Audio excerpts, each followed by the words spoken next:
আসসালামু আলাইকুম বন্ধুরা, কেমন আছেন? দেখেন এই যে আলু দিয়ে পরোটা সকাল সকাল চলে এসেছে। আমরা আলু পরোটা কার কার পছন্দ বলো, কে কে খাইতে চাও? এই আলু পরোটাগুলো কার কার পছন্দ? আলু কুচি কুচি করে নিয়ে তারপরে কিন্তু সাথে ময়দা চালের গুঁড়ি দিয়ে কিন্তু এই পরোটাগুলো আমরা বানাচ্ছি সকাল সকাল। কারণ আলু পরোটা তো সবারই পছন্দ রে বাবা। আলু পরোটা নিয়ে কারাকারি মারামারি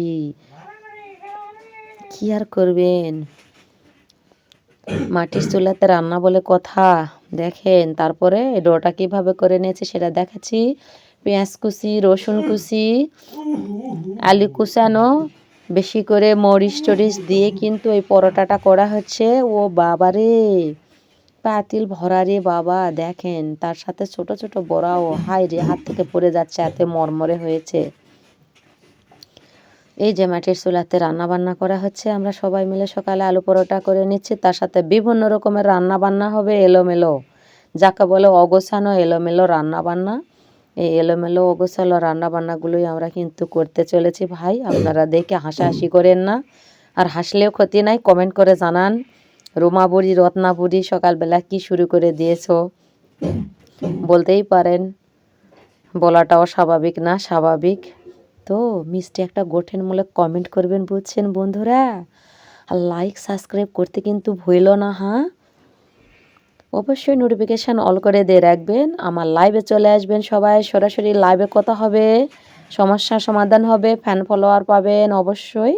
যাদের সাপোর্টের প্রয়োজন আছে ইনশাল্লাহ আমি সাপোর্ট করি সবাইকে, কখনোই নিরাশ করি না। তো এভাবে আমার পাশে থাকবেন সবাই, সবাইকেই শুভেচ্ছা জানাচ্ছি। তো একটা কি কথা জানেন? গুড মর্নিং, গুড আফটারনুন, শুভ সন্ধ্যা বললেই কিন্তু জীবনের সব পার হওয়া যায় না। আমি শুধু বারবার বলি, আপনারা সবাই 5 ওয়াক্ত সালাত আদায় করবেন, কোরআন তেলাওয়াত করবেন, আল্লাহর সাথে কথা বলা হবে, ওইটা নফল ইবাদত। এই কাজগুলো করে দেখেন, আল্লাহ ছেড়ে দেয়, ছাড় দেয় না। আর আল্লাহর কাছে চাইলে আল্লাহ কিন্তু লজ্জায় পড়ে যায়, আল্লাহ দিতে বাধ্য থাকে। আমার বান্দা আমার কাছ থেকে চাইছে, অবশ্যই দিতে হবে। তো ইনশাল্লাহ কারো ওপর ভরসা না করে, নির্ভর না করে, আমার সৃষ্টিকর্তার উপর তোমরাই বিশ্বাস করো, ভরসা করো, আল্লাহর কালাম বুকে ধরে আঁকড়ে ধরে বাসো। জাস্ট অনেক ভালো লাগবে, আর অনেক শান্তি পাবা, অনেক ভালো থাকবা। কি বলবো আর। এই যে এগুলোন কি জানেন? এগুলোন কিন্তু কচুর বই রে বাবা, কচুর নানি যেটাকে বলে, সাথে কয়টা আলু আর এই কচুর বই সাথে দিয়ে কিন্তু আমরা ঘাঁটি করব মাছ দিয়ে, বুঝছেন? এটাই আপনাদেরকে দেখাইতেছে। আপনারা বলছেন আপা কিভাবে খায়। আর এই যে ভর্তাটা, এই ভর্তাটা কি ভর্তা জানেন? হ্যাঁ, এই ভর্তাটা কিন্তু ডাটি কচুও বলে, আমরা গুঁড়া কচু বলি। এই গুঁড়া কচু দিয়ে কিন্তু ভর্তা করে নিচ্ছি আমরা, জানেন?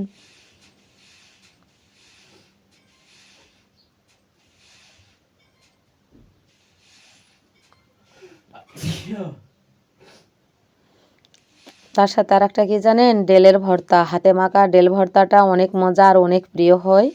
তাই আপনাদের মাঝে চলে আসছে আজকে। আপনারা বলছেন আপু আপনাকে একটু দেখতে খুব ইচ্ছে করে, আপনি কেমন মানুষ দেখবো, আপনার কথা এত সুন্দর, লাইভ করেন, এত সুন্দর পরামর্শ দেন ইসলাম থেকে। হ্যাঁ, বগুড়ার ভাষা কথা বলতে জানি, আমি যেখানে যাই সে ভাষায় কথা বলতে পারি। তো এই জন্যই আমি আপনাদের মাঝে এই ভাষাগুলো আপলোড করতেছি।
তারপরে চলে আসলাম মালাইকারিতে।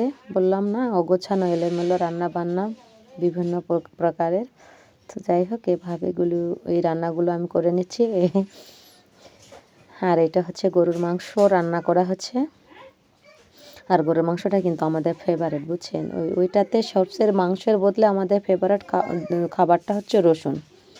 রসুনটা আমাদের খুবই প্রিয়, আমরা সবাই মিলে রসুন খাই, খুব ভালো লাগে। এই জন্য বিভিন্ন মাংসতে আমরা রসুন দিই। আর এই যে চিংড়ি মাছের মালাইকারিটা কেমন হয়েছে দেখো না। হ্যাঁ, দেখে তো লোভ লেগে যাবে, অবশ্যই লোভনীয় রান্নাটা হয়েছে। আর এই লোভনীয় খাবারটা কার কার পছন্দ একটু কমেন্ট করবেন। যার পছন্দ হলো তাই একটু বলবেন, আমাকে দিয়ে যাবেন। আমার কিন্তু অনেক পছন্দ, জানেন, অনেক ভালো লাগে আমার এইগুলো খাইতে। আর এই যে গরুর মাংসটা রান্না আবারও হইতেছে ভালো করে, ওটা শুধু দেখাইলাম। আর পরে যে দিয়ে দিচ্ছি, আমরা কিন্তু গরুর মাংসতে গরম মশলাগুলো যেগুলো থাকে এগুলো কিন্তু আমরা করে নিই। আপনার হচ্ছে খালি খোলাতে তেলে নিয়ে তারপরে কিন্তু মশলাগুলো বেটে নেই, আদা রসুন সবগুলোই পেঁয়াজ টাচ বেটে নেই। আর এই যে এটা হচ্ছে পায়রাল মুরগির মাংস রান্না, তার সাথে থাকছে যে সবজি। হ্যাঁ, সবজিটা তো বিভিন্ন রকম কিছু দিয়ে সবজি, তো সবজিতে তো কী কী দিত সেটা জানেনি। সিম, তারপরে হচ্ছে আপনার পেঁপে টেপে বিভিন্ন রকমের সবজি দিয়ে করা হয় রান্না বান্না, প্রায় শেষ। আর এই যে পাঠাং আর একবারও করে নেওয়া হইতেছে অনেক সুন্দর করে। তো যাই হোক, যারা দেখেননি ভালো করে তারা আর একবার দেখতে চাইছেন, তাই ভালো করে আরও একবার দেখাইলাম। ওইভাবে সবাই মিলে খাওয়া দাওয়া হইতেছে। মাটিতে বেশে বৈশা মাদুর পাইতা এটা হইতাছে যে শীতল পাটিতে বৈশা আমরা সবাই খাওয়া দাওয়া করতেছি আর রান্না বান্না করতেছি। এই যে দেখেন কত ভালো হয়েছে, তাই না। আর এই যে টক দই এগুলো দিয়ে আবারও ফিট করে নিলাম, মানে মালাইকারিটা কীভাবে করছি সেটা সুন্দর করে আবারও ম্যাগনেট করে নিয়ে দেখাইতেছি। এই যে টক দইটা কিন্তু দিতেই হবে, তার সাথে লেবু রসও দিলে দিতে পারেন, আপনাদের যা যেটা ইচ্ছা। নারিকেল কুচি, বাদাম কুচি, তরল দুধ, এই যে সব কিছুই দিলাম। আর টক দইয়ের সাথে দিলাম, এইটা হচ্ছে মালয়েশিয়ার মালাইকারি। হ্যাঁ, আমার ভাইয়ার কাছ থেকে শেখা এটা মালয়েশিয়ান মালাইকারি। কি আর বলবো ভাই, ভেঙে চুরে চৈচোর হয়ে গিয়েছে চুলার পাটটা। তো আবার ওইগুলো সবই ভাঙা পড়বে, ভাঙতেই থাকবো আমরা, যত দূর পর্যন্ত শেষ না হবে অত দূর পর্যন্ত ভেঙে করে নিতে হবে। আর পোস্তা বাটাটা কিন্তু দিয়েন, সাথে একটু কিন্তু বাসনও দিয়েন, যার যেটা ভালো লাগে। নারিকেল দুধ, নারিকেল, তরল দুধ, কৌটার দুধ, টক দই এগুলো দিয়ে কিন্তু মালাইকারিটা করে নিতে হয়। আর মালয়েশিয়ান মালাইকারিটা কিন্তু অন্যরকমভাবেই করে নেওয়া হয়েছে। হ্যাঁ, অবশ্যই তো রাঁধুনি গুঁড়া মশলাগুলোও দিয়ে দেওয়া হয়েছে, তার সাথে কিন্তু আপনার হচ্ছে এই যে সরিষার তেলটা দিয়ে দিতে হবে। সরিষার তেল ছাড়া কিন্তু মালাইকারি জমবে না, বেস্ট হবে।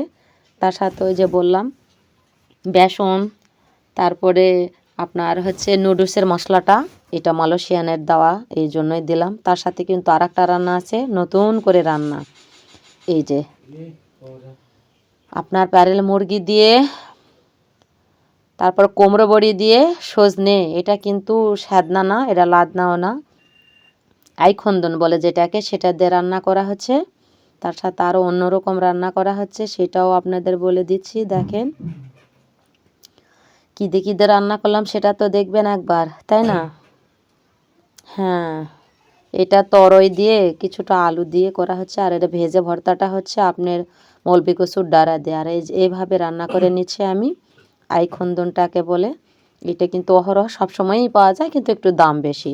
এভাবে প্যারেল মুরগি তার মাংস করে নিয়ে এই সজনে দিয়ে, আইখন্দনটা দিয়ে, তার সাথে অন্য একটা জিনিস কি জানেন, সেই জিনিসটা কুমড়ো বড়ি, এগুলো দিয়ে রান্না করতেছি। আর এই যে এটা ভেজে ভর্তা, আর একটা সবজি হয়ে যাচ্ছে সিল্কা চামড়ি দিয়ে, এটা হচ্ছে আপনার ওই মলবি কচুর ডাঁড়া ভাজি বলেন, বিরান বলেন, সবজি বলেন, আলু পরোটা, রুটি টুটি সবটাতে দিয়ে খাইতে পারবেন। হ্যাঁ, অবশ্যই তো সিল্কা চামড়ি দিতেই হবে, এটা স্বাভাবিক, না দিলে টেস্টি হবে না।